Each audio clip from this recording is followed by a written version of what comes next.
The report in Consumer Reports magazine that Kevin mentioned indeed represented 9 months of work. It required more than 70 interviews, the examination of hundreds of pages of research, and the filing of numerous Freedom of Information Act requests, most of which were never fulfilled. It also required the dedication and expertise of a fairly large team from Consumers Union, editors, statisticians, fact-checkers, and attorneys. But it was really made possible by a core group of brave men and women who risked their careers as both airline mechanics and frontline FAA inspectors to speak to me about what they believed to be a real and growing threat to this nation's stellar record for commercial aviation safety. Given the current climate for the protection of First Amendment rights, this was no small thing. The project began simply enough when I was given a mandate by the editor of Consumer Reports magazine to assess the current state of airline safety in the United States. Aviation technology is complex and growing more complex every day. So in no way would I ever call myself an expert on aircraft maintenance. But I do believe that my years in aviation qualified me to at least ask intelligent questions of the real experts. And within a few weeks, those experts stated it clearly. The most pressing danger is the outsourcing of airline maintenance and the FAA's oversight of that maintenance. The experts I spoke to placed that danger above an overburdened air traffic control infrastructure and all other threats. Once I was given the go-ahead by Consumer Reports to investigate the issue of outsourced maintenance, I was also given a simple task. Since it is clear that the percentage of maintenance outsourcing has dramatically increased in recent years, I was asked to determine if this trend means flying is safer, less safe, or just as safe for American consumers. That's one of the nice aspects of working for Consumer Reports. The only constituency is clearly stated in the title of the publication. With all due respect to the Business Travel Coalition, the Teamsters, and the other stakeholders present today, Consumers Union never approached this article as a means to address outsourcing itself. There's no question that foreign outsourcing is a controversial labor practice that raises economic, political, and even ethical issues. But had Consumer Reports found that outsourced airline maintenance is as safe as maintenance work done in-house, that is what we would have reported. We didn't arrive at a conclusion and work backwards to support that conclusion through our research. Unfortunately, what the real frontline experts told me is that maintenance outsourcing is an accident waiting to happen, and the Federal Aviation Administration is not doing all it can to prevent this. It's important to note that Consumer Reports is unlike most other publications in that it usually does not publish anonymous quotes, even if those quotes have been verified by fact checkers. And so most of the dozens of mechanics and FAA inspectors I spoke to are not quoted within these 4 pages.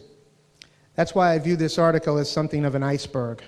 The 90% below the surface is even more dangerous than what is apparent to the reader. What these frontline experts told me includes the following. Veteran FAA inspectors are incensed that a regulatory branch of the federal government, the Federal Aviation Administration, refers to the airlines it polices as, quote, its customers, unquote. At outside repair stations, one licensed mechanic can oversee the work of 10 or more unlicensed mechanics. Aircraft that have been serviced by outside repair facilities routinely are returned to the line requiring further servicing. The FAA routinely dismisses financial penalties against airlines for maintenance violations, even in the critical months after a strike by mechanics reduced Northwest maintenance staff from about 3,600 to 900. The statistics on those fines that are levied by the FAA and what are actually collected are included in a chart in the article. What I also learned from the experts is that there are 2 sets of standards, one for FAA certificated repair facilities and one for non-certificated facilities. I learned that security standards are at risk when mechanics who do not undergo background or substance abuse screening perform work on aircraft that fly within the United States. I learned that FAA inspectors are denied the funds and sometimes even the permission to do their jobs by traveling overseas to inspect repair facilities. I learned that one of the best sources for the public to learn about serious maintenance violations is NASA's Aviation Safety Reporting System, but that ironically the names of the airlines cited in those reports are withheld by the government. And undoubtedly the most painful thing I learned is how unchecked outsourced maintenance can lead to tragedy, as it did in 2003 when a commuter aircraft flown by Air Midwest, operating as US Airways Express, crashed in Charlotte, North Carolina. The National Transportation Safety Board cited improper servicing by an outside repair facility. Those of us who are parents can begin to imagine the anguish felt by Douglas and Teresa Shepard, whose daughter Christiana was killed on that flight. But imagine the added pain they felt every time a news report or government agency stated that there were no fatal accidents among the U.S. major carriers in 2003. Because U.S. Airways Express, after all, is itself outsourced to Air Midwest. And therefore, it's not statistically considered a major carrier. Ultimately, the 9 months I spent on this project changed how I view the airline industry that I have worked in, written about, and loved. But I also think the questions we are raising today extend far beyond the airlines, the repair station industry, and even the FAA itself. Ultimately, we as Americans are going to have to ask ourselves some tough questions. As a travel journalist for a consumer organization, I have spent thousands of hours in recent years researching how passengers can obtain the lowest possible airfares. But it's clear that airline cost-cutting has gone too far. We're no longer talking about nickel and diming for meals or headsets or pillows or a second bag. We're talking about safety, literally a life and death issue. As a nation, we now have to ask if the true cost of a $100 transcontinental airfare is truly worth it, and if maintaining the world's safest air transportation system is less important than saving a few bucks. Proponents of maintenance outsourcing will tell you it's nothing new, and they're right. More than 20 years ago, I worked for two small, unreliable airlines that cut corners and provided terrible customer experiences. It was great training for what I do now. But those airlines outsourced their heavy maintenance. In addition, airlines around the world have always relied on reciprocal agreements for servicing each other's aircraft on thin spoke routes or at ad hoc destinations. And respected aircraft and component manufacturers have long provided outsourced work as well. But never before have major U.S. airlines outsourced such a high percentage of their maintenance work. We're truly in uncharted territory. When I worked for smaller carriers, we employees had a name for the majors. We called them real airlines.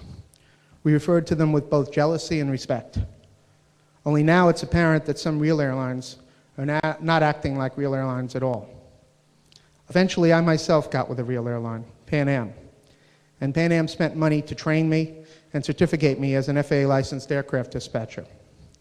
On the day I received that license, which by a weird coincidence was my 29th birthday, I and another newly minted dispatcher drove over to Kennedy Airport to visit the dispatch department and wave our new licenses around. We were pretty proud, until a veteran, and I do mean veteran dispatcher, growled at us. He said, "Now you can put those away and keep your mouth shut for about 5 years and maybe you'll learn something." Maybe. I thought of him when I was researching this article. I thought of the many dedicated, experienced, licensed aircraft mechanics the airline industry is blithely discarding. And I thought of an old friend who spent more than 20 years as a licensed A&P mechanic for a major U.S. airline. I contacted him to get his perspective on this investigation, and he told me he left that airline and was now working for UPS. I assumed he meant as an aircraft mechanic, but he said he had had enough, and he was sick of having his job threatened and worrying about his family's health benefits, and so now he drove a truck for UPS. I told him that if he was happy, then I was happy for him. But all I could think about was not what he had lost, but what we had lost. A dedicated, experienced professional was now doing something else, and we as passengers and we as Americans are poorer for that. I'm not sure how we can align that with cost savings or even measure just how great such a loss is. But unfortunately, in the years to come, we may soon find out.